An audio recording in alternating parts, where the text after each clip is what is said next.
Halo Tribuners, kembali lagi bersama saya Aswin Lumintang di acara Tribun Bakudapa.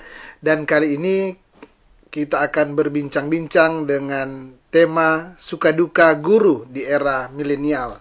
Jadi kali ini ke edisi perempuan inspiratif. Dan tentunya dengan tema ini artinya yang saya undang kali ini adalah narasumbernya adalah seorang guru. Dan seperti biasa sebelum kita bincang-bincang ya, jadi yang kita akan undang, yang saya sudah undang adalah Ibu Wida, dan seperti biasa saya akan memberikan kesempatan kepada narasumber untuk memperkenalkan diri secara langsung. Silakan. Oke, terima kasih Bung Aswin. Baik, selamat siang semuanya. Shalom, Assalamualaikum warahmatullahi wabarakatuh. Om Swastiastu, Namo Buddhaya. Salam sehat dan bahagia. Senang sekali saya diundang dalam acara Tribun Bakudapa.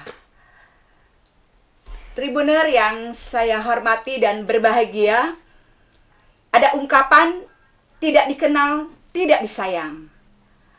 Maka saya akan memperkenalkan diri.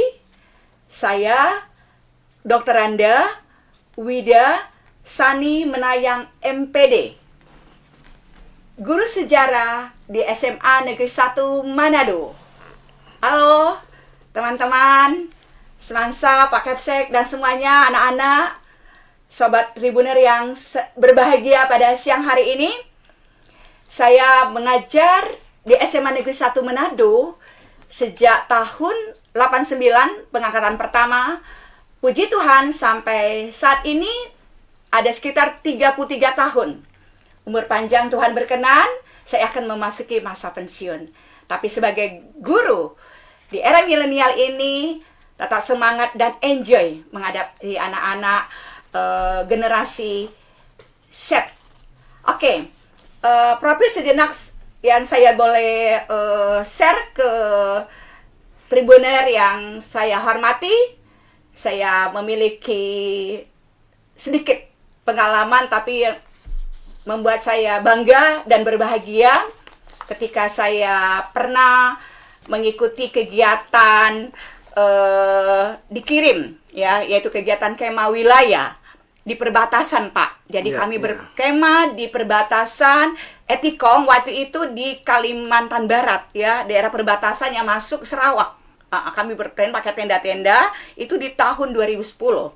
Kemudian saya mengikuti lawatan sejarah daerah. Itu lewat dulu ada direktur sejarah melalui Balai Pelestarian Nilai Budaya yang ada di Kota Manado. Saya ikut kegiatan berapa event, banyak sekali. Saya diberi kepercayaan setelah tahun 2010, itu juga 29 waktu itu ada di Sulut. Kemudian ada di Banjarmasin. Nah, di Banjarmasin ini saya membawa satu siswa berprestasi yang namanya Cindy Lumintang. Halo Cindy, kalau sempat mendengar, beliau akhirnya menjadi siswa terbaik nasional dalam kegiatan lawatan sejarah nasional, kemudian menjadi karya tulis terbaik ya, nomor 2 itu tingkat nasional ya. Kemudian saya juga mengikuti kegiatan lawatan sejarah di Gorontalo, Bung Aswin, yaitu tahun 2013. Dilanjutkan saya mengikuti lagi kegiatan lawatan sejarah. Ini dulu ada Direktorat Nilai Sejarah ini, sekarang sudah tidak ada. Maka kami guru-guru sejarah ini, ya, tapi ada satu wadah lagi nanti melalui aksi, ya, Asosiasi Guru Sejarah Indonesia. Saya ikut kegiatan di Jogja. Waktu itu saya ikut kegiatannya dibuat di Nganjuk. Di Nganjuk dan di Pacitan, ya, itu tahun 2019. Kemudian ya tentu sebagai guru di era milenial ini harus banyak pembentukan-pembentukan yang harus saya ikuti, pelatihan, bintek, seminar, bahkan saya pernah menjadi instruktur waktu pelaksanaan kurikulum 2013 ya, sejak dari kegiatan dari 91 sampai 2001, baik juga kegiatan secara seminar daring dan luring. Bahkan juga tadi sempat kita bicara tentang kegiatan dari ideologi Pancasila. Saya pernah ikut Amai Persamuan Nasional, teman-teman, pendidik Pancasila di Surabaya pada waktu itu oleh Badan Pembina Ideologi dengan aksi pusat waktu itu saya ikut. Kemudian saya ikut kegiatan lagi menjadi instruktur ya di tahun 2014 hingga 2018 dan pernah menjadi guru pamong. Terima kasih Unima Manado yang sudah menjaring saya menjadi guru pamong, yaitu kami seleksi ya guru-guru yang akan sertifikasi ya secara waktu itu masih Covid tahun kemarin 2021 ya secara daring, jadi pesertanya adalah seluruh Indonesia waktu itu ya guru-gurunya. Kemudian Bung Aswin, saya pernah menjadi narasumber di masa pandemik COVID-19 tahun 2021 ya, jadi narasumber di RRI pada waktu itu. Jadi saya mengajar materi sejarah tentu. Kemudian selain membimbing siswa yang berprestasi tingkat nasional, SMA 1 luar biasa hebat SMA 1. Wah, saya diberi juga kepercayaan membimbing anak-anak SMA Negeri 1 Manado yang juara secara berturut-turut Olimpiade Kepalawanan yang dibuat oleh Dinas Sosial pada waktu itu, ya Bung Aswin ya. Waktu itu juara 1 di tahun 2017-2019 ya, namanya Cerdas Cermat Perkepalawanan ya, kepalawanan. Lalu saya juga pernah mendampingi karena ya kalau membimbing memang anaknya punya talent punya talent, bisa mendesain motif batik Waruga. Pada waktu itu ya juara itu anak semansa lagi ya. Jadi, di tahun 2019 ya, itu Solideo. Jadi dia buat rancang sampai dibawa itu ke Jakarta. Ya minta maaf sedikit pengalaman saya yang mungkin bisa menginspiratif para tribuner yang ada di rumah ya sebagai guru di era milenial. Itu sekilas perkenalan. Tentu ada organisasi-organisasi yang saya emban. Saya pernah menjadi wakil ketua Musyawarah Guru Bidang Studi Sejarah ya, baik provinsi Kota Manado dari 2019 dan menjadi wakil ketua. Kami punya wadah guru namanya Asosiasi Guru Sejarah Indonesia. Ya, saya wakil ketua di daerah, ada yang di tingkat pusatnya ya. Bahkan saya juga tidak hanya aktif sebagai guru, kesibukan kami Pak memang banyak sekali. Sebagai guru di era milenial itu tentu bisa memanage waktu untuk pekerjaan, karir, tentu di bidang-bidang organisasi dan kepelayanan. Saya pernah menjadi penatua remaja ya, penatua remaja tentu sekarang kan udah nggak remaja, tapi puji Tuhan pakai saya pada waktu itu di tahun 1990 sampai 95 itu di Gereja Bethel. Baru saya juga pernah menjadi ketua Komisi Anak. Komisi Anak di Gebing Bukit Hermon. Halo orang Alandro di tahun 95 sampai 2004. Kemudian saya juga menjadi anggota Wanita Kom Ibu. Tentu saja bukan hanya berkiprah di kegiatan sebagai guru, tentu sosial. Saya terlibat di Dasawisma, di lingkungan di mana saya tinggal, di lingkungan 11 ya. Halo Ibu Pala yang di lingkungan 11. Saya aktif juga di Dasawisma, di PKK, bahkan juga kegiatan-kegiatan jemaat dan kegiatan-kegiatan sosial lainnya, termasuk juga kegiatan rukun. Saya aktif Pinsel ya, orang Popok Motoli. Saya sempat diberi kesempatan Popok Ranoyapo ya menjadi pengurus. Itu sekilas profil saya. Itulah Pak Bung Aswin tentang profil perkenalannya. Dan Tribuner, saya kira sangat menarik. Ibu Wida ini seorang guru yang sudah sangat kaya pengalaman. Kemudian bukan hanya aktif sebagai guru ya.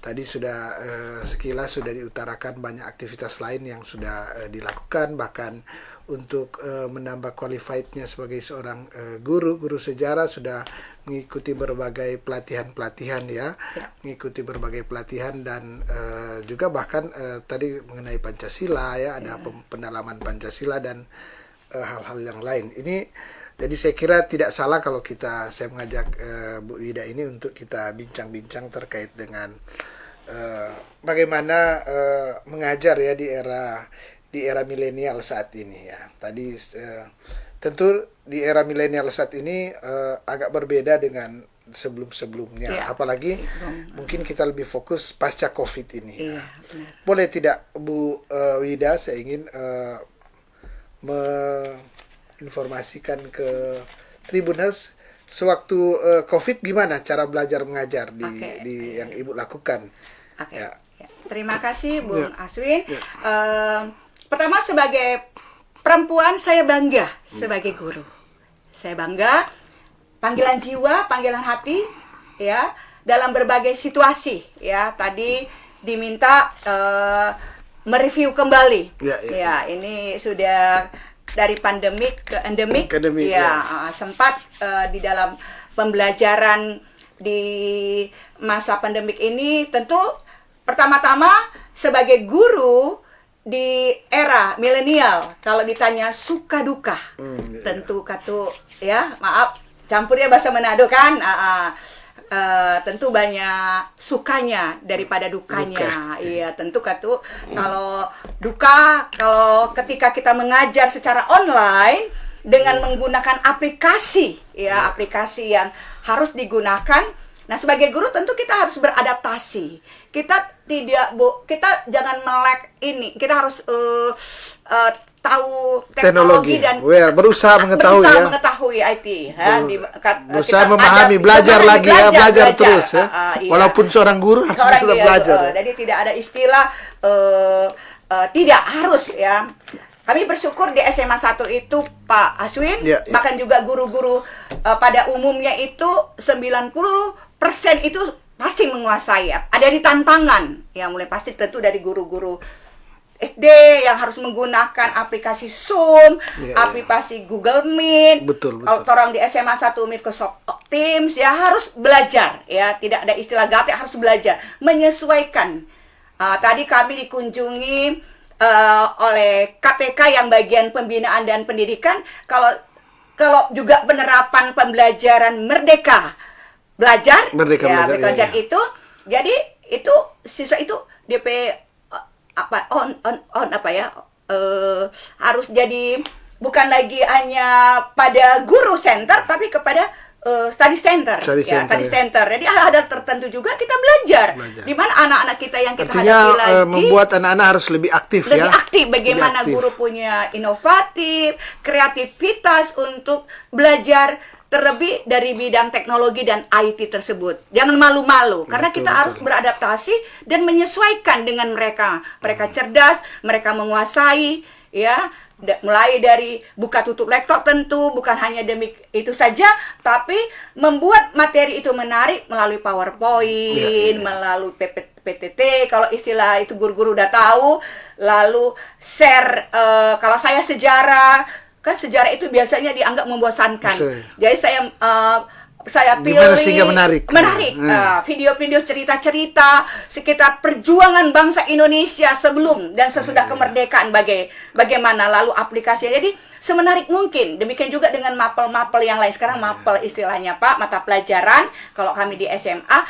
Jadi berupaya menyesuaikan dengan anak-anak, ya, keinginan generasi saat ini, user mereka, kita harus tampil prima. Demikian juga anak-anak yang sekarang itu luar biasa mereka, ya, mereka lebih pintar dari kita, dan kita juga tidak boleh kalah dengan mereka, apalagi sebagai guru untuk belajar mengembangkan. Jadi pembelajaran kami dari rumah. Jadi kalau misalnya alokasi waktunya sekitar misalnya diberi 45 menit, dari jam, tentu kita menyesuaikan. Nanti ntar anak-anak punya pulsa cepat habis. Jadi bagaimana caranya kita antar dulu materinya. Selanjutnya mereka boleh kembangkan belajar lewat PowerPoint yang kita siapkan, PTT yang sudah siapkan, melalui YouTube yang ada. Tentu kita sudah pilih, ya, dengan durasi yang ada. Lalu kita kembangkan. Lalu kita membeli ruang juga anak-anak lewat WA. Jadi guru-guru itu sudah punya grup kelasnya. Jadi kalau saya pegang 12 kelas, di WA saya itu full, Pak, grup anak-anak yang misalnya isi satu kelas itu ada 35. Jadi share di situ. Jadi sebelum kami mengajar, kami sampaikan dulu lewat WA. Anak-anak, sampai juga sebagai wali kelas, membangunkan anak-anak yang kadang-kadang terlelap, tidur, udah bangun. Dan itu juga kita juga punya grup dengan orang tua. Bukan aja di SMA 1 juga, tentu guru-guru yang mengajar di situasi Jadi masa situasi pandemiknya. saat ini ya bukan hanya komunikasi dengan anak, orang tua harus perlu juga ya, iya, orang tua juga harus peduli, membimbing, melihat jangan anak-anak ini canggih, pintar-pintar. Kadang pegang HP satu HP-nya lain di gadget. Kadang-kadang udah mengerti atau buka kamera doang, lalu nggak mengerti, tanya. Kadang-kadang halo disapa selamat pagi, kok nggak ada yang menyaut gitu loh. Kemana? Ternyata kameranya aja dibuka tapi nggak aktif. Nah, guru juga harus mampu mensiasatinya. Kami kalau mau ambil absen, Pak, langsung buka. Misalnya contoh Regina, saya panggil gitu, dan buka kameranya. Jangan tidak buka lalu memang sih kalau buka kamera on terus, cuma pulsanya kan. Tapi kami syukur di masa pandemi waktu itu kami dapat bantuan dari menteri, bahkan dari sekolah kami yang tercinta SMA 1, bahkan juga teman-teman yang lain, bagaimana tiap sekolah itu memfasilitasi kuota untuk belajar. Karena itu yang penting sekarang, kuota itu. Walaupun kadang-kadang kuotanya habis, Pak, sebelum waktunya, karena anak-anak pakai main game, nggak kirim PR. Kenapa nggak kirim? Habis pulsa. Wow, pulsanya ada berapa giga dikirim oleh sekolah, misalnya seperti itu. Tapi lewat data Dapodi dari sekolah, dari sarana yang secara langsung men-share itu melalui wali kelas. Jadi seperti itu. Jadi ada beberapa aplikasi yang mau tidak mau kami harus gunakan, entah Zoom, entah Google Meet, entah Microsoft Teams yang kami gunakan dengan ada passwordnya ID belajar juga dengan siswanya. Kalau di SMA Negeri 1 tentu di sekolah-sekolah yang lainnya. Begitu Bung Aswin. Oke. Tribuner, saya kira menarik ya. Jadi saat ini di era milenial, seorang guru dia harus komunikatif dengan siswanya. Tadi dikatakan guru tentu tidak harus terus aktif sendiri, tapi bagaimana ada sharing ya, saya menangkap gitu, ada sharing dengan siswa, sehingga memang terjadi komunikasi dua arah yang mungkin ada kreasi-kreasi baru, ada usulan-usulan. Artinya kalau tersirat tadi bahwa menjadi guru saat ini tidak bisa lagi kita menunjukkan bahwa kita yang paling benar, ya, benar. Tidak yang paling benar. Ini guru saat ini adalah bagaimana sharing tukar pendapat dengan anak, sehingga diharapkan akan menambah pengetahuannya anak didik atau atau anak didik.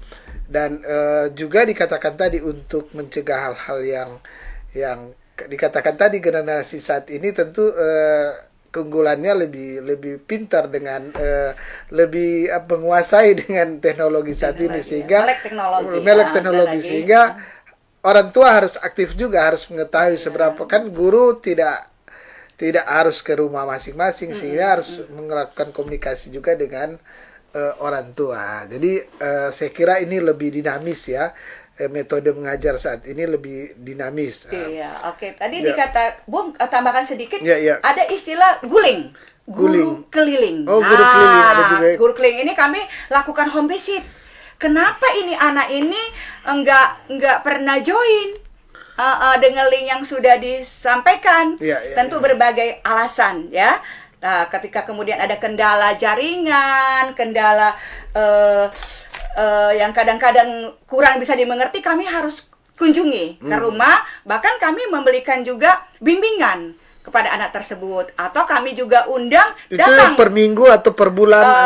Per bulan, tapi kadang-kadang di saat situasi memang yang mendesak, ketika terjadi ada masalah dengan anak tersebut, baru kami itu tim atau sendiri ya, biasanya wali kelas atau biasanya juga guru mapel tersebut memberikan pendampingan, pembimbingan secara khusus kepada anak tersebut, atau mereka datang ke sekolah menggunakan fasilitas wifi sekolah. Di fasilitasi seperti itu kalau di sekolah kami di SMA Suki Manado, dan saya juga yakin di sekolah-sekolah yang lain di Sobat Tribuner yang saat ini tengah bergabung pada saat ini. Seperti itu, Bung. Saya ingin ke Bu Wida Bu Wida, ini kan Bu Wida spesifik mata pelajaran sejarah. Sejarah. Kalau Bu melihat gimana, apakah anak-anak saat ini masih sangat suka dengan, kan gini, saat ini kan kalau kita lihat ada film-film yang malahan mempertontonkan misalnya legenda-legenda Amerika, legenda-legenda Eropa, Barat-barat, Barat-barat, Thorn, kisah Thorn atau apa saja ya.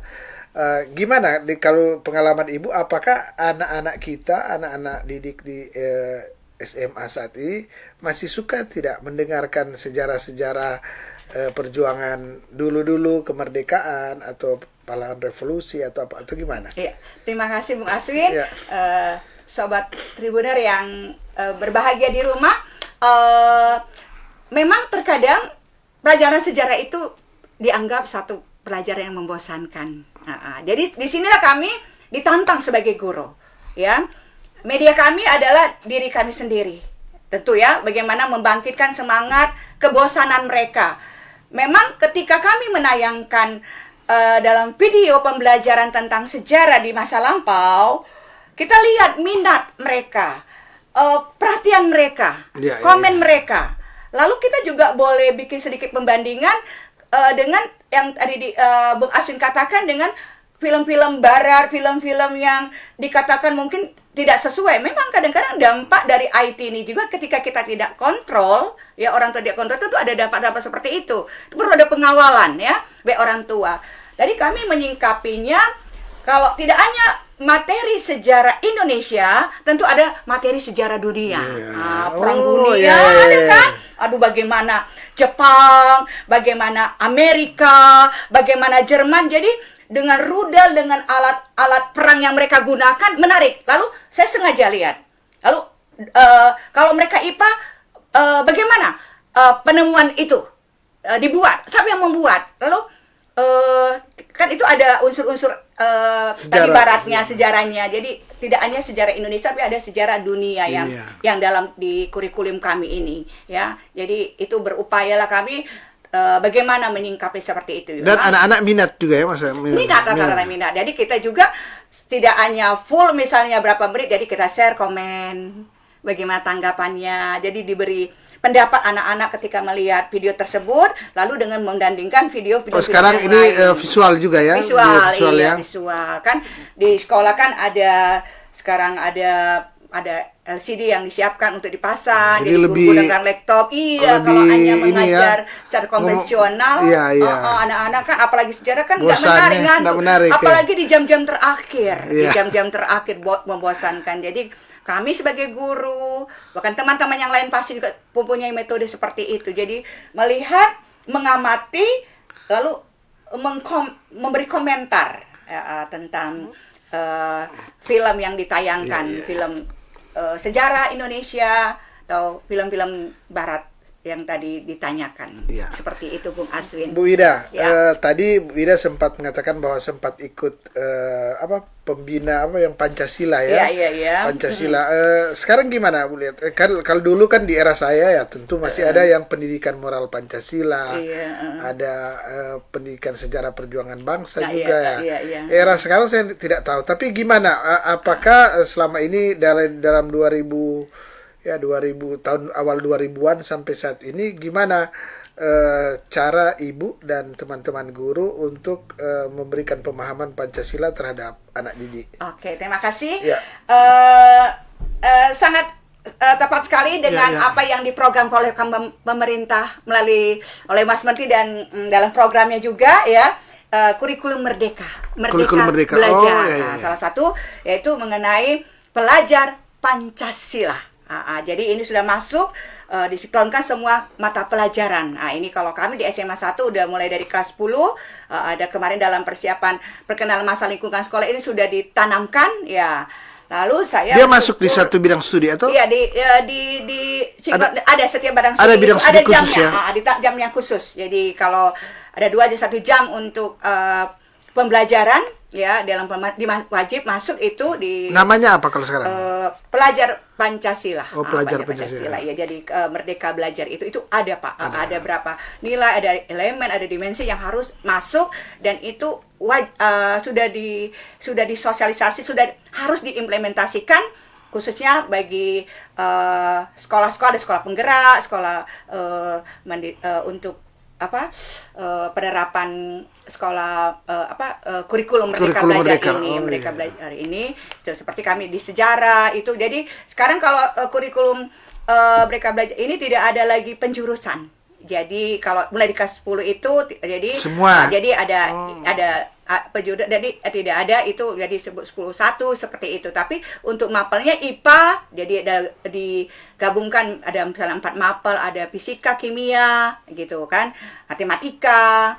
Lalu kalau misalnya sejarah ada di dalam IPS itu ada sejarah, ada ekonomi, jadi sosiologi, geografi, itu ada materi Pancasilanya. Ada dimasuk sudah langsung diimplementasikan mulai dalam pembelajaran sekarang ini. Nah, berkait tadi yang disampaikan Bapak, jadi sangat sinkron sekali, sangat bersinergi sekali. Saya sebagai guru sejarah, jadi kita ingat dulu tadi Bapak Bung Aswin katakan tadi mengenai dulu PSBB, mengenai penataran P4, jadi menanamkan tentang manusia yang berpancasilais, ya praktek-praktek seperti tadi juga kunjungan dari KPK ya, dari di bidang pendidikan pembinaan itu bagaimana mengimplementasikan ya, menyanyikan saat Indonesia Raya di Kumandang dinyanyikan tidak ada, lalu sikap lalu kita menghormati juga ketika berdoa ya, jadi seperti itu implementasinya seperti itu. Jadi menarik ya bahwa sekarang ini guru-guru juga tidak hanya soal sejarah, soal matematika, IPA atau pengetahuan alam, tapi memang sekarang juga sejarah dan juga terkait dengan Pancasila, terus di menjadi bagian dari mata pelajaran yang harus diketahui harus diketahui oleh anak didik saat ini ya, anak didik saat ini ya. Tadi sudah dikatakan Bu Wida terkait dengan apa yang menyenangkan, apa yang juga harus diperhatikan ketika mengajar ya, dikatakan tadi karena apalagi waktu pandemi tentu yang diperhatikan adalah apakah anak didik ini memang benar-benar menseriusi belajar atau melihat hal yang lain ya. Ini yang tadi sudah disentil bahwa harus jeli juga seorang guru. Apa Bu, saya ingin mungkin bertanya ke Bu Wida saat ini, apa pengalaman yang sampai selama mengajar, kan sudah 10 tahun mengajar, apa pengalaman yang berkesan, yang menjadi kesan, oh ini teringat terus, gimana? Yang berkesan, mungkin yang menyenangkan sehingga atau anak didiknya menjadi berhasil atau apa saja, atau ada kasus-kasus tertentu yang ya terlalu teringat, gimana? Ya, terima kasih Bang Aswin. Tentu kesan ya selang 33 tahun menjadi guru di SMA 1 sejak diangkat sampai sekarang ini, tentu banyak kesan-kesan yang saya dapat. Langsung juga di SMA 1 atau ya langsung pindah? Di SMA 1 ditempatkan di SMA 1. Tidak pernah pindah ya? Dan saya pernah menjadi siswa di SMA Negeri 1 Manado. Saya waktu itu murid pindahan dari Medan karena orang tua saya ABRI ya, jadi saya pindah di Semansa. Saya bangga menjadi murid Semansa, jadi guru Semansa. Terlalu banyak kesan yang baik yang saya juga belajar dari pimpinan saya sebelum-sebelumnya. Jadi sudah 11 kepala sekolah. Selang 33 tahun, kesan-kesan juga yang saya dapat karena saya pernah bekerja dengan mantan guru. Saya profil Ibu Karinda itu banyak menginspirasi saya. Halo Ibu Karinda, guru biologi. Pasti yang mantan Semansa kenal dengan Ibu Karinda. Saya banyak belajar dari beliau tentang ketekunan, kreativitas ya, bahkan juga dengan para kepala sekolah hebat juga saat ini, Bapak Jeremias SPD. Itu juga berupaya juga mengangkat SMA Negeri 1 untuk lebih hebat dan lebih bagus. Jadi kesan-kesan saya belajar dari setiap tahun saya temukan siswa yang berbeda. Tentu ada perbedaan Pak. Ya, di era-era sebelumnya itu tentu ada perbedaan. Ketika saya mengajar di tahun 89, 90 dan seterusnya, tentu ada perbedaan secara signifikan. Tentu karakter anaknya, perilakunya yang juga saya alami. Tentu kalau dulu memang ada terjadi pergeseran nilai kan.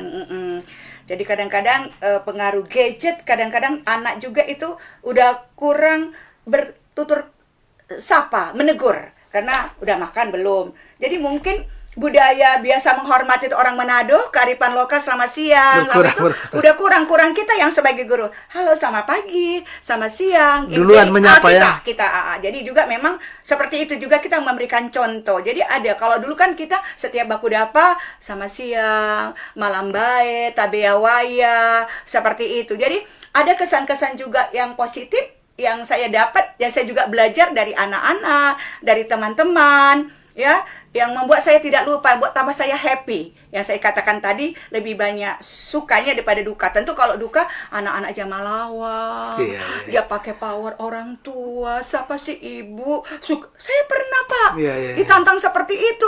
Hanya maaf saya menegur, udah jam kesorean, ya tingkat orang sudah ini. Ketika saya tegur, tapi saya berusaha dengan profesional, dengan arif dan tenang.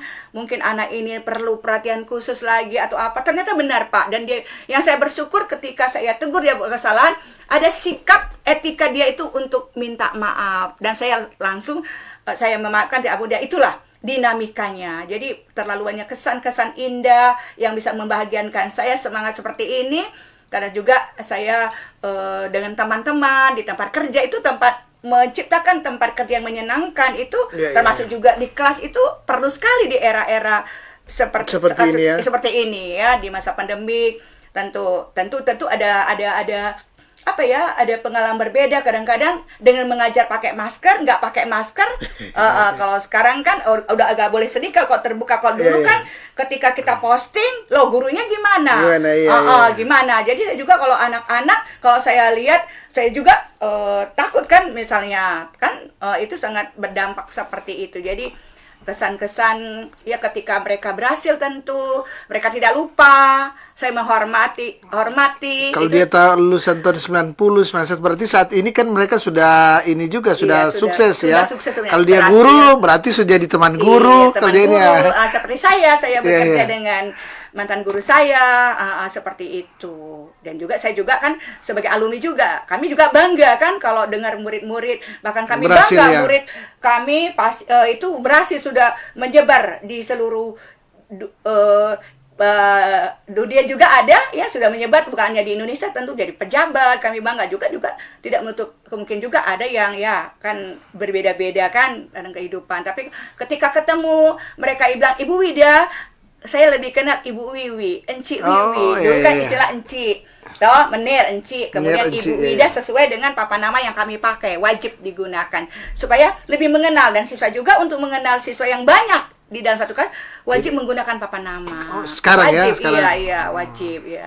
Tentu itu meningkatkan kita menyapa mereka. Demikian juga mereka mengenal pada guru yang mereka. Bahkan juga kalau ujian itu harus sebutkan. Nah, itu pembentukan karakter anak mengenal. Jadi guru pengajar.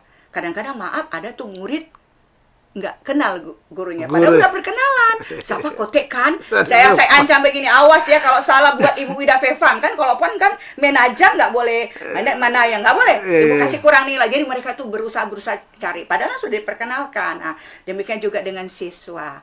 Jadi kesan-kesan yang membahagiakan, menyenangkan itulah membuat saya sampai saat ini sisa 3 tahun ingin tetap sehat dan kuat, ingin membagi ilmu yang saya dapat lewat pelatihan-pelatihan yang ada, ya saya ingin share itu kepada anak didik.